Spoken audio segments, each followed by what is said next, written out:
two S24 Ultras. One left on the January security patch, and the other one updated to February. We obviously know that by now Samsung has pushed some pretty meaningful updates to the S24 series. My question is, why weren't they here from the start? That's another point for another video at another time. But today we're going to look at every change Samsung has made between February to the start of January. Let's go. In the first couple of weeks with the S24 Ultra after launch, it was clear that this was going to be a phone to beat for the year, but it seemed like it wasn't quite finished. Samsung have released the phone with some software features that seemed intentional, like lack of vividness in the display, but ultimately weren't what people wanted.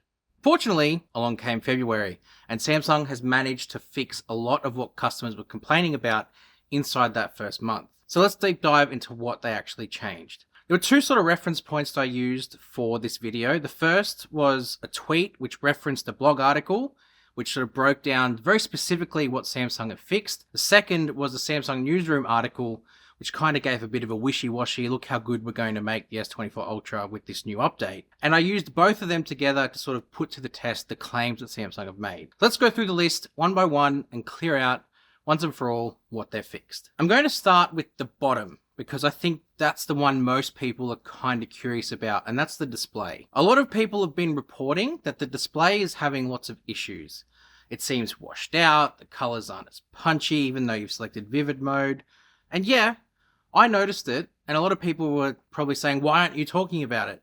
For me, the reason why I didn't really mention it off the bat is I knew it wasn't right. I knew it was a software thing, and I knew it had absolutely nothing to do with the coating that everyone kept blaming. And that is been proven true, because this update has brought in a vividness slider. And yeah, wow, does this make a difference? What I noticed, and also a big shout out to Alex Gear and Tech, and he's been sort of pushing this point pretty religiously over the last few weeks. It was kind of littered throughout the UI, where the icons were a little bit pale, the interfaces were a little bit yellow, a bit warm. It didn't have that punchy contrast that a vivid option on a Samsung display normally has. Enter February, because that has changed it all. When you look at them side by side, particularly in elements of the UI, the gallery icon's the one that drawn to me straight away. The punchiness of the red is so much better than what it was, that pale red that was on the January update. Samsung have enabled this through what they're calling a vividness slider. So once you have the vividness option checked, and make sure you haven't turned any other eye comfort shield or any of those other things on, like adaptive color tone, you can slide this vividness slider to be from the starting point, step 2, or to step 3. I've just put it up to step 3 just for now, just to see if I can notice much of a difference. But when I look at things like the gallery, or even when I'm watching videos, for example, I can see a clear difference in the colors that are being shown. Even though there wasn't much of a problem with media output before, it's nice to see that the vividness is back. Definitely a return to form for Samsung. It definitely elevates the display if you like this type of thing. Other parts too that people used to complain about were the graininess in like nighttime sort of dark areas. I never had that problem myself, so I tried to replicate it using night mode, and I just couldn't see it. Whether or not that was a problem that's been fixed on other people's phones that did have the issue, that's a wait and see, but I didn't have it, so it hasn't been fixed because there was no problem. Okay, moving into the camera, because that is where the bulk of these updates and little tiny tweaks have come from. The update itself, just reflecting back, wasn't big. It was only 700 and something megabytes, and there was definitely some larger updates to the S23 Ultra's camera system last year. So we'll see how the year progresses, but as far as updates go, this wasn't the biggest that Samsung could have pushed out. Point number 1 here was that the image quality has been improved with when it's in a backlit situation to in a high megapixel photo. Okay, very specific detail that they've called out there. What Samsung said they did was adjust the brightness of the photo. And I'm not sure which way they've adjusted the brightness, because if I compare these two 200 megapixel photos here, one on the left is January, one on the right is February, the one on the right looks a little bit darker. I took two different ones, and the second one in particular caught my eye. In the shadowy areas and things like the building that's off in the distance, there was some darkness to it. So I'll have to try and figure out why that is, and if that's what they mean by adjust the brightness, because it doesn't say it's made it brighter, it just says that they've adjusted the brightness or improved it. So yeah, we'll have to see how that plays out over time, but that was that point number 1, just Very specific. Point number 2 was that Samsung said the clarity of text has been improved for high zoom ranges. So when you're taking a high magnification zoom, that if it's definitely of like a menu or something to do with text, that clarity's been improved. And in 2 instances that I tried it, they are 100% correct. They have improved this. So the processing of text at 30 times zoom, which I took, far and away better on the February update versus January.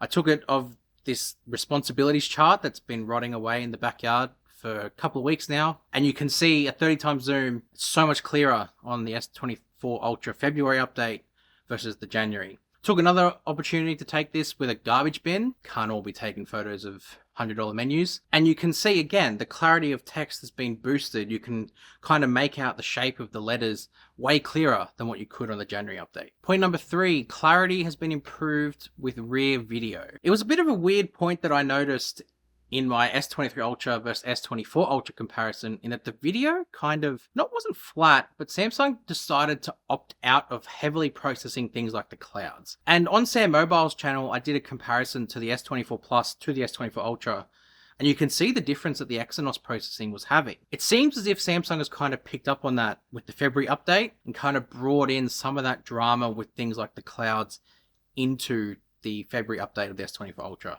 You can see when you sort of pan up to the clouds, the difference in how it's sort of bringing out a little bit more life in it versus what it was doing in the January update. It's weird I keep calling it the January update when it was the only one that came out. Point number 4 was about the preview of a photo. Again, I'll refer back to Alex Gear and Tech. He talks about this a lot, in that the preview screen of Samsung isn't great. I've always known this and just kind of accepted it because I know that the output is going to heavily process it properly and give me a good result. But yeah, the preview mode could definitely stand to do with some work. They refer to here that in sort of darker areas, the preview will do a better job of bringing out a bit more light. I tried to find this difference and it was really, really hard. I've recorded them both here side by side, so you just take a bit of a look and you let me know what you can see, because I found it really, really hard to notice the difference. There was 2 points to that. It said that it would brighten up darker areas in indoor photos, the preview that is, and it would also try and sharpen up the faces of people during the preview screen indoors. Again, you be the judge of how that work when you see them side by side. Number 5 was food mode. Food mode, its whole purpose is to just punch up photos of food. Simple. Improve colors, contrast, make it look like an appetizing plate of food that someone wants to tuck into. So I'll let you be the judge. Which one of these plates of food would you prefer to eat based off their food mode photos? The January S24 Ultra update or the February S24 Ultra update? Let me know in the comments. It also mentions that color saturation has been improved in night mode photos. Again, I stumbled out to my backyard to check this out, and it was really difficult to find some differences. There was one sort of thing I noticed: the door color was a little bit more detailed in the February update versus January when you look at this night mode photo, but yeah, it was super difficult to see exact differences. There is probably differences if you go in closer, so I'll let you guys be the judge. Ultimately, it's the same photo of the same spot, so it's really hard to sort of spot those differences. But the door in that first photo was absolutely one of them. Point number 7, interesting one, because what a lot of people were noticing is that their photos in Expert RAW, the RAW copy in the gallery was awful. It just didn't look good. And it's a really weird one because when you take them off the phone and put them on the computer, they do kind of look better, but the review on the gallery, terrible. Samsung made a point in here of saying that the gallery part, when you zoom in on an Expert RAW DNG file, is better. And they're 100% correct. There's 2 different examples I took here. One of the leaf, again in my backyard, and the second one was of my daughter's tricycle, I guess you could call it, and the droplets of water that have sort of accumulated on it. And when you zoom in on the photo in the gallery, yeah, the January one, you can't really notice a lot, especially in the leaf photo. But in the February one, it's far and away the better review in the gallery versus the January one. So that's definitely something that Samsung have cleaned up and made better, thankfully. Number 8 was a really interesting one. It was to do with, the point it said was the expression of fast-moving subjects in photos, in indoor or in backlit areas. So when there's a heavy backlight and you're taking photos of something that's moving fast, apparently the expressions weren't good. So Samsung have tried to fix that with the update. I didn't notice that particularly. What I did notice was that the dynamic range was far better. So again, I snapped photos as quickly as I could, which is my least preferred method of taking shots. of my daughter just running along the lounge room. What I noticed in every single one of those photos is that the background, so where the building was out the window, was actually way more in focus. Because what had happening before, it was overexposing that background in January. And in the February one, it was actually balancing it all out properly and processing it better. So whilst the thing that they mentioned wasn't fixed, or at least I didn't really notice it, the thing in the background, definitely that's a fix that I noticed straight away. There's a point here that's not in this list, but it's in the article that Samsung Newsroom put out to do with portrait photos. Yeah, okay. It was sort of just mentioned that portrait photos were better. And I don't know if I tend to agree with that. I really liked the January portrait photos. I thought they were doing an excellent job at processing. The 5x was absolutely stunning. When I took these two shots of my kids, one with the 3x and one with the 5x, I think what I noticed is that the January one looked a little bit more full of life. I don't know. The February one, it was good. It just lacked something. I can't quite describe it. Yeah, you be the judge though as well. But when I looked at it on my phone screen, I thought, wow, the February one's far and away the better option. But I think that might have been playing into the hands of the display being more vivid. But when I chucked it on my new Viewfinity S9 display, video coming soon, so make sure you subscribe, I actually saw that there wasn't that vividness difference that I saw in the phone screen. So, curious as to what Samsung were meaning by it's better. And the last point, Samsung said the expression of objects and subjects of photos were better. And yeah, they proved themselves right with this one. I took a photo of a flower because it specifically mentioned flowers. And I thought, okay, I'll give it a shot. And what I noticed was that the February flower that I took, so much more detailed and colorful versus the January one, which sort of smoothed out and lost a lot of information. Again, I thought it might have been the phone screens that I was looking at on, with the vivid slider being all the way to the top. But again, I chucked it on this monitor, and when you zoomed in, you absolutely saw the difference. The February flower, you can see all the sort of strokes inside it. The color pops a little bit more. It's a definite improvement, and Samsung were right. They said it was better, and it was. This is the thing with what Samsung have done here. Whilst the phone was launched and Samsung had it shaped in a very specific way in their minds, it wasn't what people wanted. And everyone can slam Samsung for trying to change something with the display and not giving them the vividness that they used to. But Samsung listened to that feedback. And yeah, it might have taken an update and it might have been a couple of weeks after launch. But for how long people will have this phone for? 2, 3, 4 years. Waiting 2 weeks for an update that will be with them for the rest of the phone's life, I don't think it's that big of a deal. So I'm all for Samsung listening to what people want and then actioning it through a software update.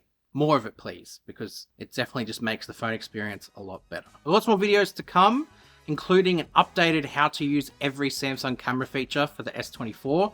That's coming as soon as I can get it out. And of course, some new products in the house as well as a bit of a new setup. Don't ask me for a desk tour because you're looking at it. Make sure you subscribe because this is the place to be for Samsung tips, tricks, and anything else that you want to know about your Samsung phone. And also make sure you come follow me on my socials. I've got Twitter/X, and also I'm on Instagram. And I'll see you in the next one. You!